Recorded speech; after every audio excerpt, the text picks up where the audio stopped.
15. Y pues bueno, hermano, siempre bien servicial Samuel. Dice así la bendita palabra de Dios, Romanos capítulo 10, versículo 1 al 15. ¿Ya lo tiene? Dice así el Señor.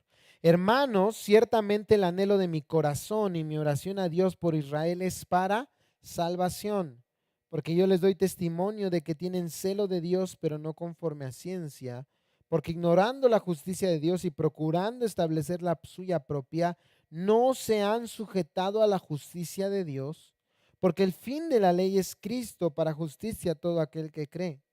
Porque de la justicia que es por la ley, Moisés escribe así: el hombre que haga estas cosas vivirá por ellas. Pero la justicia que es por la fe dice así: no digas en tu corazón quién subirá al cielo, esto es para traer abajo a Cristo, o quién descenderá al abismo, esto es para hacer subir a Cristo de entre los muertos. Mas que dice: cerca de ti está la palabra en tu boca y en tu corazón. Esta es la palabra de fe que predicamos, que si confesares con tu boca que Jesús es el Señor y creyeres en tu corazón que Dios le levantó de los muertos, serás salvo. Porque con el corazón se cree para justicia, pero con la boca se confiesa para salvación. Pues la Escritura dice: todo aquel que en él creyere no será avergonzado. ¿Están de acuerdo?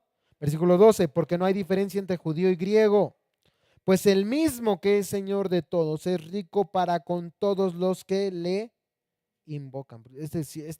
Hablábamos de esto algo al principio, ¿verdad? De esto que está pasando con Israel, que algunos hacen una dicotomía o diferencia entre la iglesia e Israel y digo, no han leído la Biblia.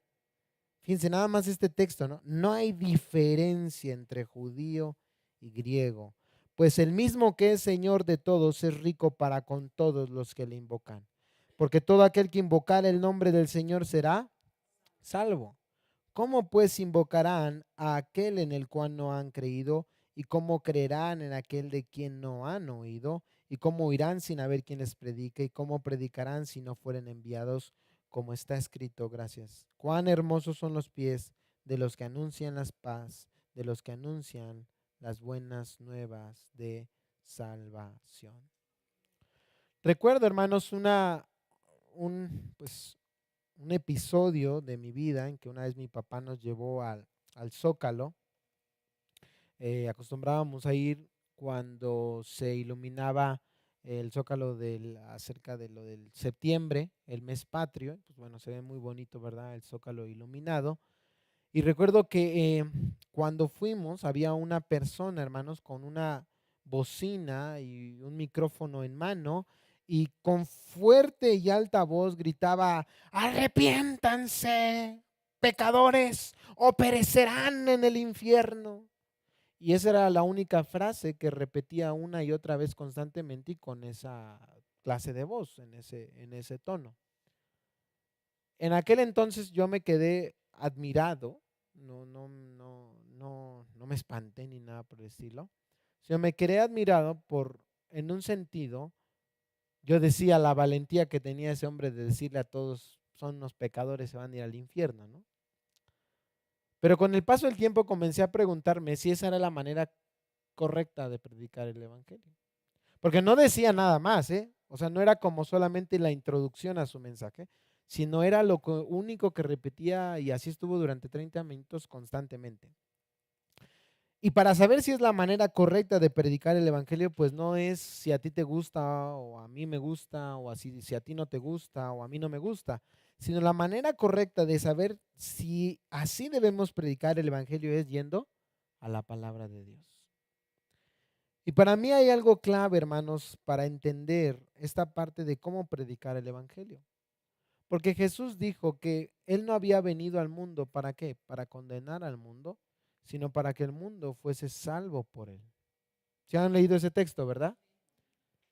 Entonces, a lo largo de este estudio, nosotros hemos dicho que el apóstol Pablo en estos versículos manifiesta su amor por los perdidos.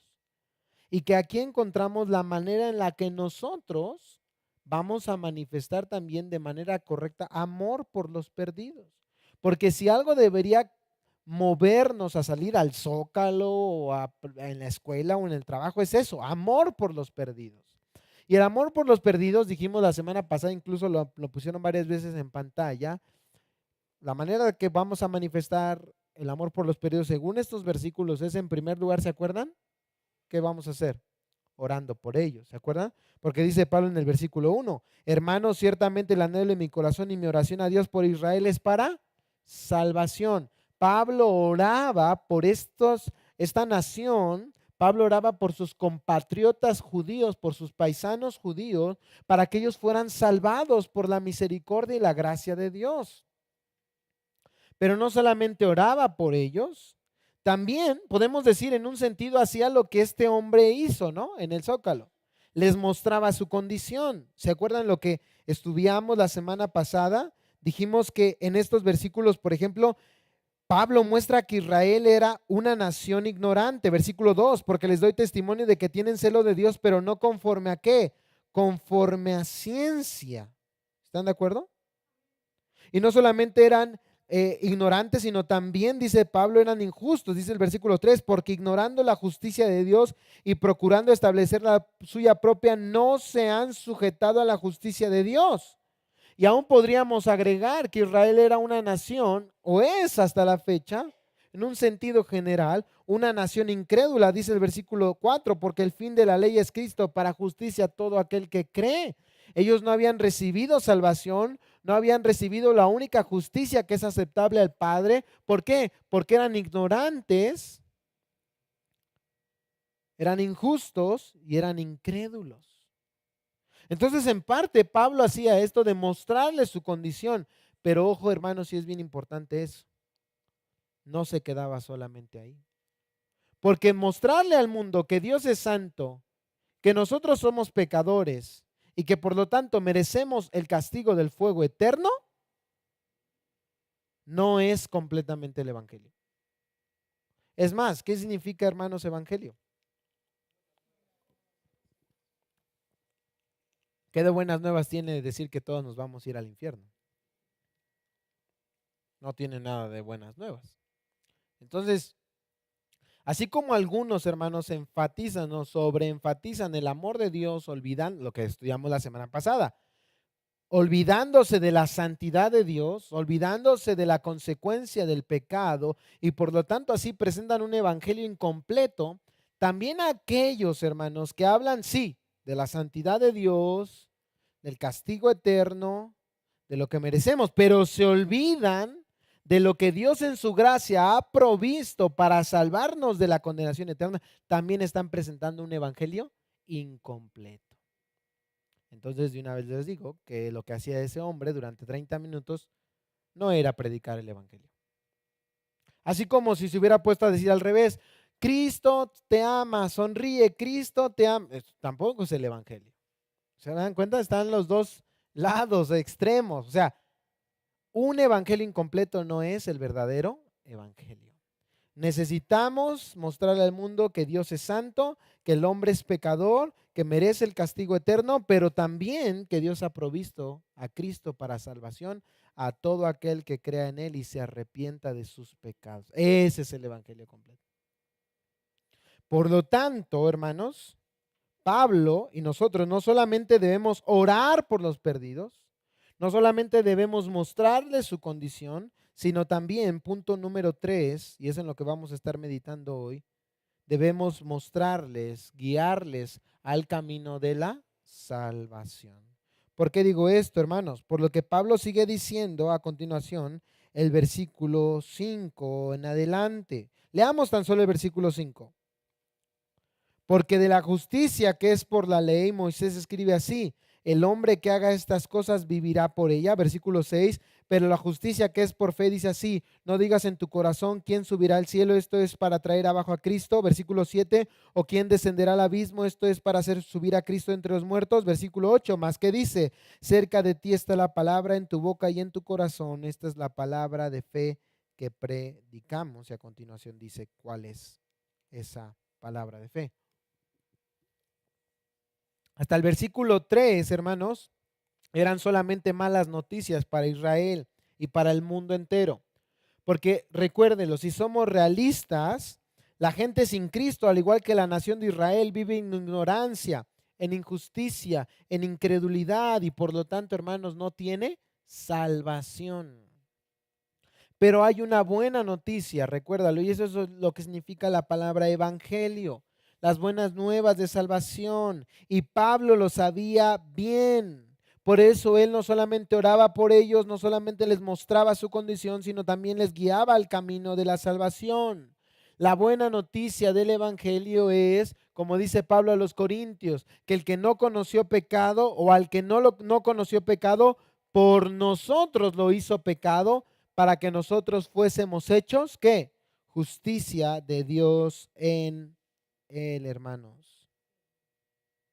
A través de la predicación del Evangelio se manifiesta claramente la impotencia del ser humano para salvarse a sí mismo y la necesidad urgente de un Salvador que le rescate de su pecaminosidad y de las consecuencias de su pecado, el infierno eterno.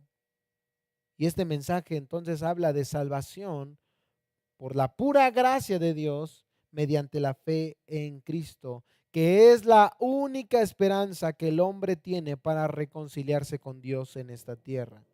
Y entonces Pablo comienza a explicar el plan eterno que Dios tiene para la redención del hombre. Pablo les recuerda, versículo 5, que de la justicia que es por la ley, Moisés escribe así: el hombre que haga estas cosas vivirá por ellas. Pablo está citando un versículo, acompáñame, que se encuentra en Levítico capítulo 18, versículo 5.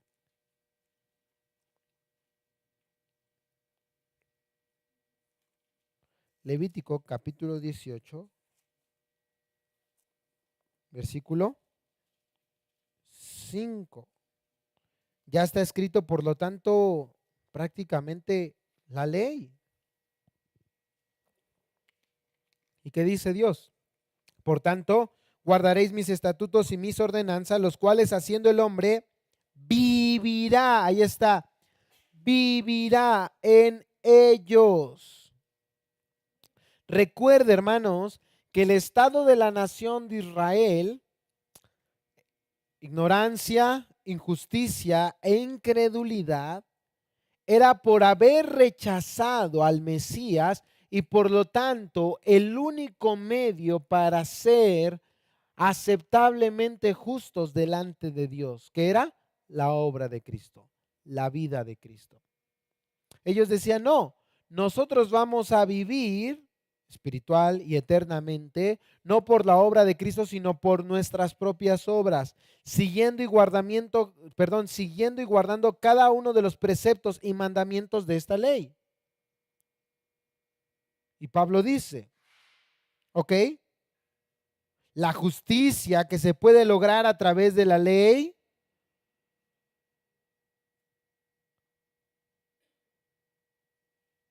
es existente cuando hay una obediencia perfecta hacia ella. Pablo cita aquí Deuteronomio para explicar lo que la ley requiere para poder dar vida en ella. Y es seguir cada uno de sus preceptos y mandamientos.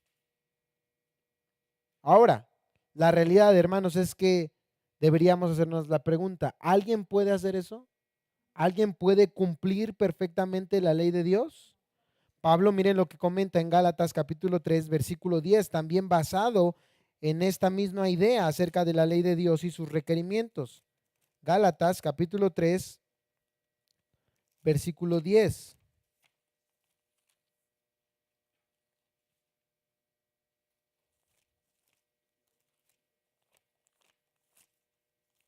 Gálatas 3:10 dice, porque todos los que dependen de las obras de la ley están bajo ¿qué? Maldición, pues escrito está, maldito todo aquel que no permaneciera en todas las cosas escritas en el libro de la ley para hacerlo.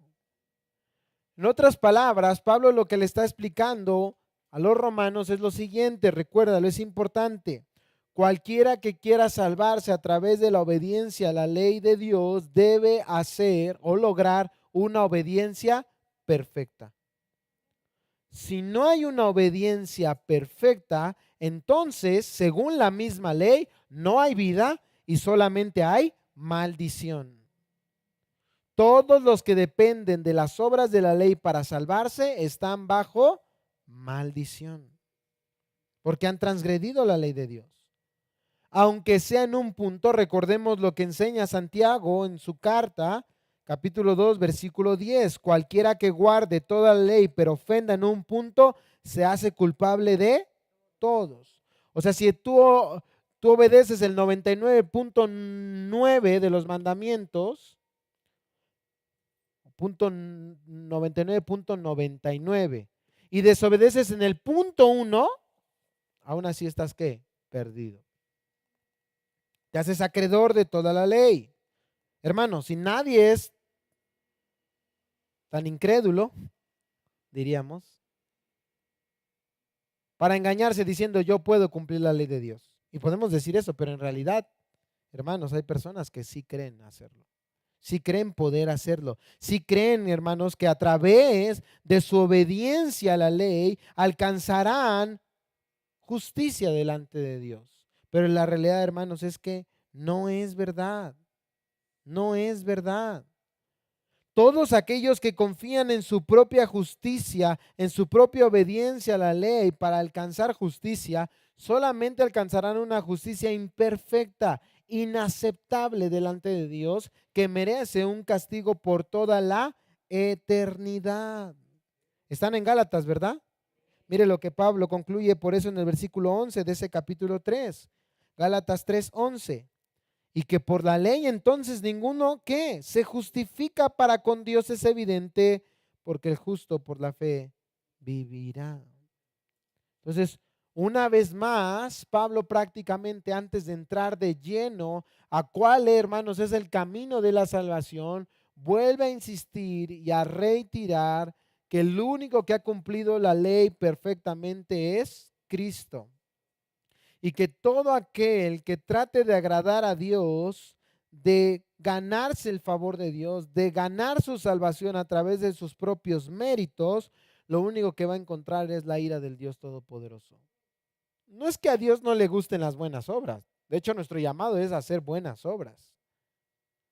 No es que Dios diga, no, es que yo prefiero la salvación por fe. No, es que aún nuestras mejores obras, hermanos, están manchadas por el pecado.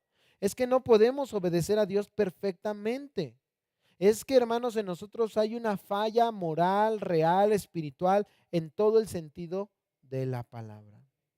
Es por ello que entonces Pablo continúa. Volvamos a nuestro pasaje, Romanos 10, versículo 6. Pero la justicia que es por la fe dice así. Comienza Pablo a explicar, pero observa, hay un pero. Y como este pero hay muchos en la escritura. Porque si cortáramos hasta aquí el pedazo de la Biblia, podríamos pasarnos horas hablando como aquel hombre en el Zócalo. Todos somos pecadores, todos vamos a perecer en el infierno. Y la realidad, hermanos, es que si todos pereciéramos en el infierno, ¿eso sería justo? Sí, claro que sí. Porque no hay justo ni aún uno. Todos hemos pecado. Todos hemos transgredido de una u otra manera la ley de Dios. Todos, hermanos, aunque sea en un punto. Mi hermano, pero solamente yo he mentido. Jamás he hecho pecados graves. No lo olvides, el punto no es qué hiciste, sino contra quién lo hiciste. Y según la Biblia, el pecado, en primer lugar, es una ofensa contra un Dios eternamente santo. Por eso no hay pecados pequeños y pecados grandes. El pecado es pecado porque es una ofensa delante de Dios. Y cuando tú mientes, estás ofendiendo a un Dios que es eternamente verdad, eternamente verdadero. Pero, hermanos, gloria a Dios. Porque Dios pudo habernos dejado en nuestra condición de miseria, de maldad y condenarnos justamente, hermanos. O dejar que nos condenáramos, porque en realidad Él no condena. Nosotros nos condenamos a nosotros mismos. Pero sí, que nos diera su juicio. Juzgarnos de acuerdo a nuestra maldad y por lo tanto justamente, hermanos, perecer una eternidad, toda la humanidad en el infierno. Pero como dice Efesios, ¿no? ¿Se acuerdan? Pero Dios, que es rico en misericordia, por su gran amor con que nos amó, nos dio vida juntamente con Cristo. Por gracia sois salvos. Por eso aquí hay un pero una vez más glorioso. Pablo comienza a hablar de esa gracia que se ha manifestado a través de este camino de salvación. Dice, pero la justicia que es por la fe dice así, ya no la justicia que es por la ley, que dice, debes de obedecer en todo y cada uno de los puntos. ¿Quién puede hacer eso? Nadie. Pablo está hablando entonces de otra manera, de otro medio para llegar a ser justos delante de Dios. Acuérdense, uno de los medios es obedecer a Dios perfectamente. Sí, ¿eh? O sea, si alguien obedece la Biblia perfecta y completamente y jamás peca, desde el momento de la concepción hasta el momento de su muerte, se va al cielo, ¿eh? O sea, de verdad. Pero otra vez, ¿quién puede hacer eso? Nadie. Por eso, hermanos, nosotros debemos voltear a esta justicia, no como la nación de Israel que rechazó, hermanos, esta idea y se creyeron justos delante de Dios. No, la justicia que es por la fe dice así, no digas en tu corazón quién subirá al cielo, esto es para traer abajo a Cristo, o quién descenderá al abismo, esto es para hacer subir a Cristo de entre los muertos. Lo que Pablo quiere establecer en estos versículos es que aun si esto fuera posible, los hombres no podrían tampoco obtener salvación subiendo al cielo para buscar a Cristo a fin de traerle abajo, ni tampoco descendiendo al abismo, a las profundidades de la tierra o de los océanos, para hacer subir a Cristo de entre los muertos. Eso es sorprendente. O sea, ni eso te salvaría. La justicia de la fe, hermanos, no requiere alguna clase de travesía mística, esotérica e imposible ahí por el universo con el fin, hermanos, de hallar a Cristo. Y observe, hermanos, cómo todas las religiones creadas por el ser humano tienen esta idea de pasar por un proceso, hermanos, de esfuerzo, de mérito humano para entonces encontrar el camino de la salvación. Los mormones, hermanos, tienen todo un proceso. Pasas a través de todo un cierto de una marea de rituales. Que bautízate aquí, que bautízate acá, que toma este curso, que toma aquel curso. Como los testigos de Jehová, ¿no? Que tienes que predicar cierta cantidad de horas. Bueno. Y entonces, a ver si lo logras, encontrarás la salvación. ¿No? ¿Qué dicen los católicos romanos? Bautízate, primera comunión, segunda comunión, ¿sí o no? Si te casaste, casado por la iglesia. Y a ver, a lo mejor al purgatorio, ¿sí o no? Y ya en el purgatorio, pues a ver si es común, a ver si alcanza. No, hermanos, no es necesario, hermanos. Porque la justicia por obras constituye una negación de la salvación por la gracia de Cristo. Una salvación que Dios ha provisto mediante su propia sangre. Y hablar de salvación por obras es como decirle a Cristo, tu obra no es suficiente, yo necesito algo mejor. Y eso es blasfemia, hermanos. La entrada al cielo, hermanos, solo requiere que reconozcamos que no podemos alcanzarla en nuestros propios méritos o fuerzas. Que solo Cristo tiene la llave de la salvación para poder entrar en ella. En eso, hermanos, debe consistir nuestra predicación del Evangelio. Una de las muestras de amor por los perdidos. No solamente les digas, hermanos, que son pecadores y que se van a ir al infierno. No estoy diciendo que no se los digas, sí díselos. En amor, con sabiduría, pero díceselos. Porque no decírselos sería una falta de amor. Pero no los dejes ahí. Muéstrales cuál es el camino de la salvación. Que no son sus méritos ni sus esfuerzos. ¿Es quién? Cristo. Cristo. Yo no digo que sea malo, hermanos, traer a la gente a la iglesia, pero eso no es evangelismo, ¿eh? Yo el tema de la iglesia, cuando evangelizo a alguien, lo toco hasta el final. Yo les hablo primero de Cristo. Les hablo de la obra de salvación de Cristo. Y finalmente les digo, bueno, si tú realmente crees, tienes que dar fruto de que has creído. Y bueno, una de las partes va a ser que Dios mande en su palabra, ¿qué hacer? Congregarse, ¿no? Pero algunos su método de evangelización es ven, te invito a la iglesia. Otra vez, no digo que esté mal, pero eso no es evangelización. no es suficiente. Va a ser parte de cuando discipulemos a una persona. No te digo que no lo hagas. Hazlo, pero no te olvides, hermanos, de la base, que es que ellos crean en el Señor Jesucristo para salvación, que entiendan cuál es el camino de salvación, que no se vayan con la falsa idea de que al pisar este lugar automáticamente son cristianos. No, un cristiano solo es aquel que se humilla delante de Dios y reconoce que solo Cristo puede, ¿qué, hermanos? Salvarle. Por amor les mostramos su condición de pecaminosidad, pero no los abandonamos ahí. Les invitamos a acceder por la puerta de la fe a la salvación en Cristo. ¿Dónde está eso? Versículo 8 al 10. Mas, ¿qué dice? ¿Qué dice esta justicia que es por fe? ¿Qué dice esta justicia que se recibe a través de la fe, no a través de nuestras obras? Cerca de ti está la palabra en tu boca y en tu corazón. Esta es la palabra de fe que predicamos, que si confesares con tu boca que Jesús es el Señor y creyeres en tu corazón que Dios le levantó de los muertos, serás salvo, porque con el corazón se cree para justicia, pero con la boca se confiesa para salvación. Hermanos, recuérdalo, los hombres no tienen que ascender o descender o hacer ciertos rituales para hallar la salvación, porque el camino de salvación de Dios, fíjate qué hermoso. ¿Qué dice Pablo? ¿Está qué? Cerca. Wow. ¿Sabes por qué está cerca? Porque ya ha sido revelado con toda claridad, hermanos. Cristo ha venido a este mundo.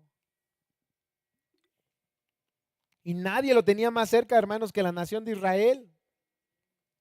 Israel todo el tiempo había estado sumergido en y rodeado por la palabra de fe que menciona aquí Pablo. Recuerda lo que aún bajo el Antiguo Testamento los hombres eran salvos por la gracia de Dios mediante la fe. ¿En quién? En Cristo. Hermanos, pero Cristo no está en el Antiguo Testamento. Mentira. ¿Cómo que no está Cristo en el Antiguo Testamento? ¿Quién es el verdadero Cordero Pascual? ¿Quién es la roca? Lo dice Pablo. ¿Se acuerdan? La roca de donde fluyó agua. ¿Quién es, según Jesús, el verdadero pan que descendió del cielo? ¿Quién es, hermanos? Cristo.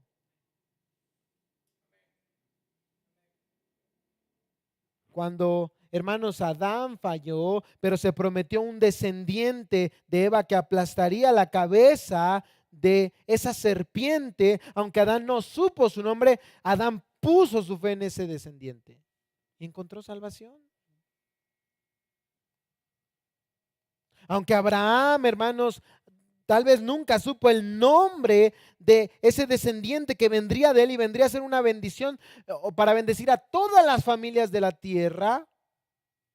Hermanos, en aquel monte Moria, él dijo, él creyó, el Señor va a proveer un cordero para que no tenga que morir mi hijo, no solamente físico, sino cada uno de mis hijos espirituales. Mi descendencia no morirá porque el Señor proveerá un cordero. ¿Lo ves? Israel siempre, hermanos, tenía cerca esa palabra, sin embargo fueron incrédulos. Hoy en día también, hermanos, mucha gente se parece al Israel de este tiempo de Pablo. Muchos, hermanos, tienen un concepto limitado y distorsionado del cristianismo, pero, hermanos, tienen una noción de sus enseñanzas, tienen una noción acerca de la Biblia, tienen iglesias cercas, tienen cristianos a través de los cuales podrían fácilmente encontrar el evangelio, hermanos, pero les hace falta, hermanos, tener la disposición de hacerlo, sinceridad de corazón, hermano. No obstante, resulta trágico ver que los hombres siguen optando por una justicia de obras y se aferran de una u otra manera a llegar a Dios a través de sus propios méritos. Yo puedo, no, hermano. Como decía Spurgeon, hermanos, la puerta del cielo es tan baja que nadie puede entrar por ella a menos que agache su cabeza. La gente, hermanos, necesita humillarse delante de Dios para encontrar el camino de la salvación.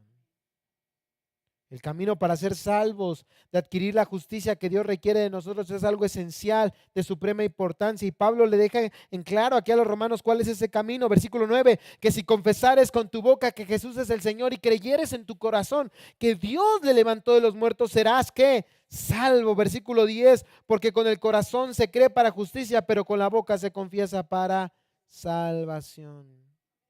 La salvación y la justicia que le acompaña son, hermanos, apropiadas. Se hacen de una persona a través de la confesión y por la fe. Observa tu Biblia. Mira, en el versículo 9, Pablo habla primero de confesión, la cual se hace ¿con qué? Con la boca. Y luego habla de fe, la cual se aloja ¿en dónde? En el corazón. Pero observa cómo en el versículo 10 invierte el orden. En primer lugar, dice Pablo, con el corazón se ¿qué? Se cree. Y así se otorga entonces justicia. Y en segundo lugar, con la boca se confiesa y entonces se otorga ¿qué? Salvación. Algunos han visto en estos versículos como una fórmula mágica para que una persona sea salva, ¿no? Entonces, bueno, yo te invito a que repitas una oración conmigo y si tú haces esta oración conmigo, entonces automáticamente vas a recibir ¿qué? Salvación. Pero Pablo no está hablando aquí de eso. Pablo ha venido hablando acerca de justicia verdadera y justicia falsa. La justicia falsa está basada en las obras de la ley, pero por otra parte la justicia verdadera está basada sobre la fe en Cristo. Por esa razón, hermanos, resulta de gran importancia que en el versículo 10 Pablo hable de justicia y de salvación. Porque solamente la persona que sea justa delante de Dios es verdaderamente salva. Son dos verdades de la gracia redentora de Dios. Uno de los lados, justicia perfecta, representa la justicia de Cristo, aquella que se imputa, se pone en la vida de aquellos que creen en el Hijo de Dios. En ese momento esa persona es declarado ¿qué? Justo. En el otro lado, salvación, hermanos, habla del rescate divino del pecado. La justicia tiene que ver con aquello en que nos convertimos, somos justos delante de Dios por la fe en Cristo, y la salvación tiene que ver con aquello de lo que escapamos. Ahora, ¿cómo recibimos justicia, ser justos delante de Dios y salvación del infierno futuro? ¿Cómo lo recibimos? Cuando creemos en Cristo. ¿De qué? De corazón. De corazón.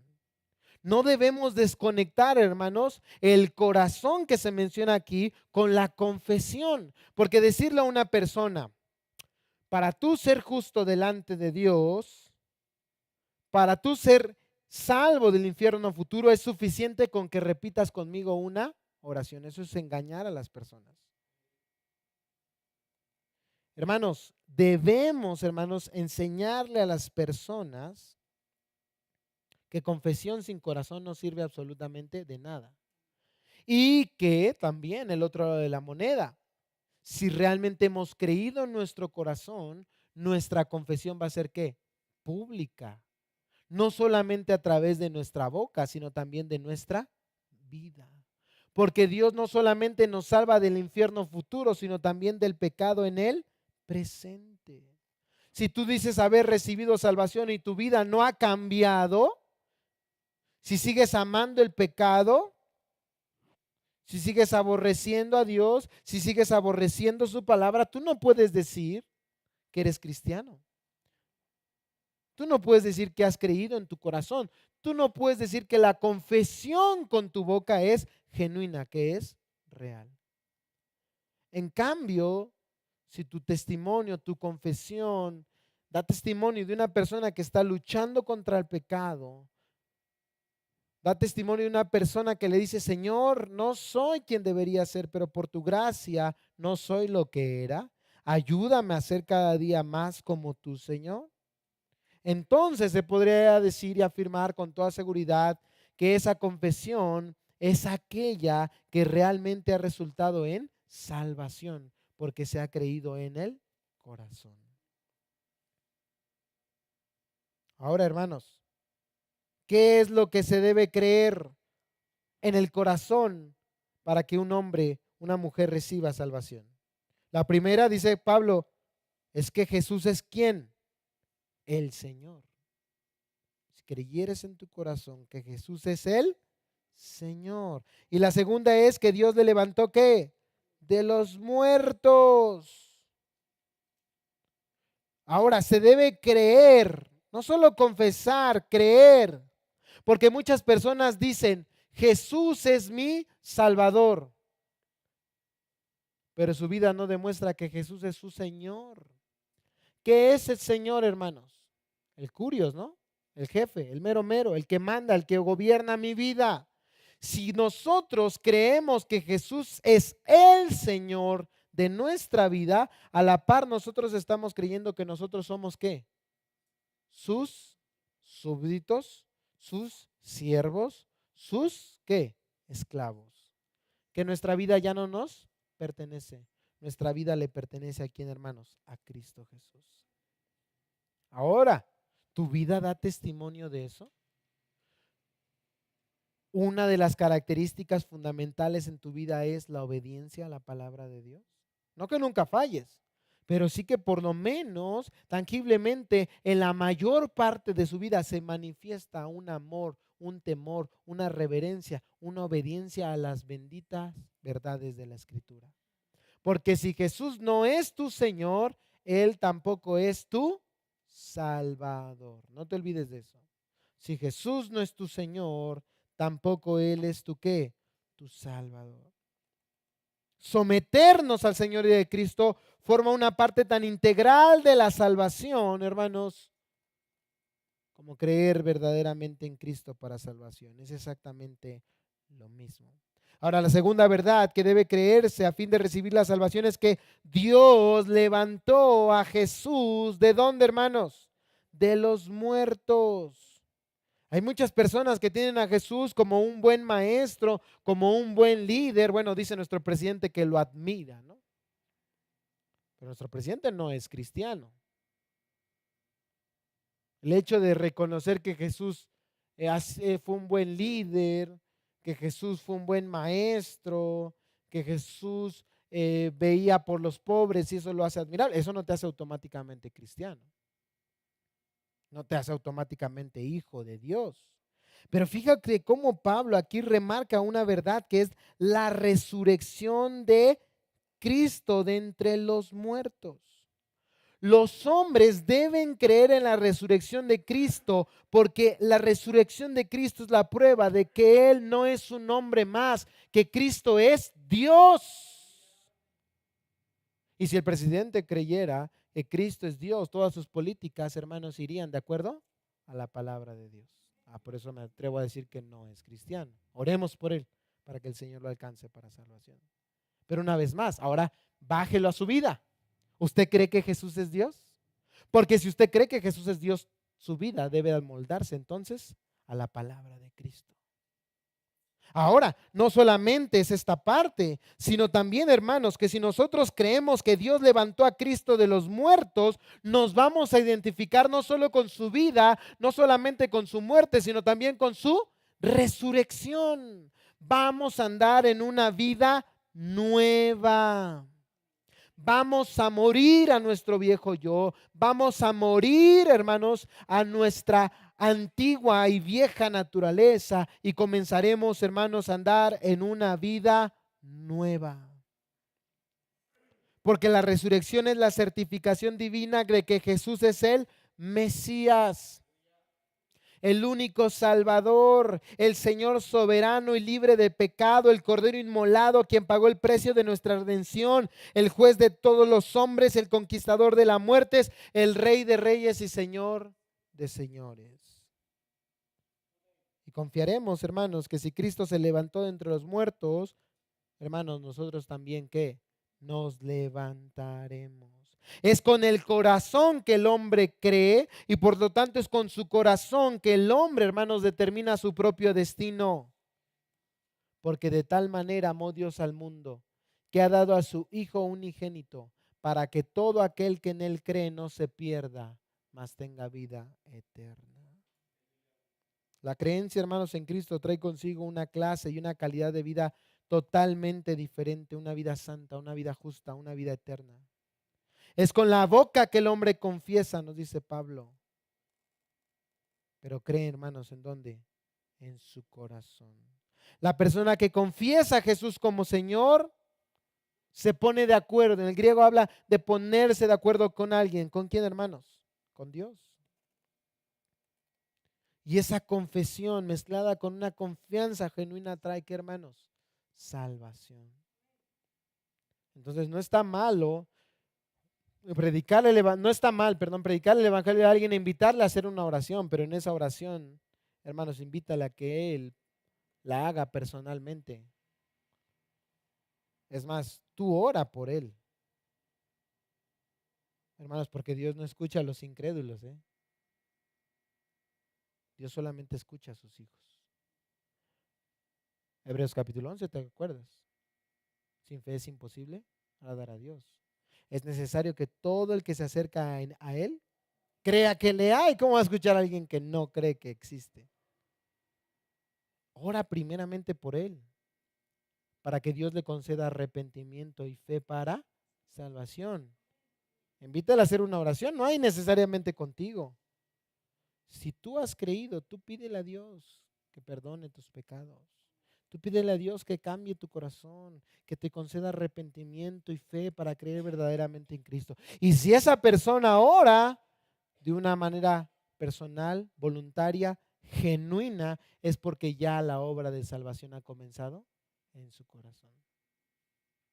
Es porque la confesión de que Jesús es el Señor y de que Dios levantó de los muertos a Cristo Jesús está trayendo vida y vida eterna.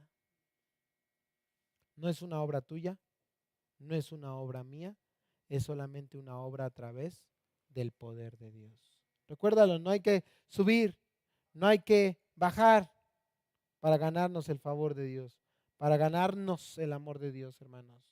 Ya Dios ha dado su favor, ya Dios ha dado su Hijo. Algunos, como la nación de Israel, lo han rechazado, hermanos. Algunos a los que los predicamos, lo rechazarán, hermanos. Pero nosotros confiamos, hermanos, en el poder de Dios. Que Él puede hacer que incluso una nación entera reconozca que Jesús es el Señor. Que Jesús, hermanos, es Dios.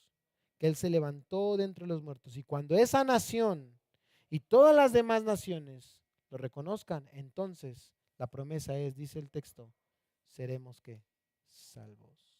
Oremos al Señor. Padre bendito. Gracias, amado Señor, por recordarnos estas valiosas verdades de tu palabra, Señor. Porque no estamos aquí porque somos mejores que los que no han creído, Padre. Es solamente por tu misericordia, Señor. Padre, ayúdanos no solamente a orar por aquellos que están perdidos, no solamente a decirles que son pecadores, Señor, que si no se arrepienten hoy perecerán una eternidad en el infierno, sino también a enseñarles, Señor, que todos esos esfuerzos, Señor, que algunos de ellos han hecho para ganarse tu favor, no son necesarios, pues tú, Señor, ya has dado a tu Hijo Jesús. Él ha venido a vivir la vida que nosotros no podemos vivir y a morir la muerte que nosotros merecemos morir, Señor. De tal manera, Señor, que a esas personas, Señor, que no han creído en tu palabra, tú les concedas fe para creer que Jesús es el Señor. Que tú, Señor, resucitaste a Cristo de entre los muertos y por lo tanto Él es Dios, Él es el Mesías, Él es el Rey de Reyes, Él es el Señor de señores y Él es el único camino de la salvación, Padre. Dale fe, Señor, a esa nación de Israel, Señor. Que ellos puedan volver, Señor, su corazón a ti. Y no solamente a Israel, también a Palestina, Señor. También a México, Señor. A todas las naciones, Señor, de donde tú ya tienes tu remanente, tus escogidos, Señor, para la gloria de tu nombre, Padre. En el nombre de Jesús oramos y te damos gracias. Amén y amén.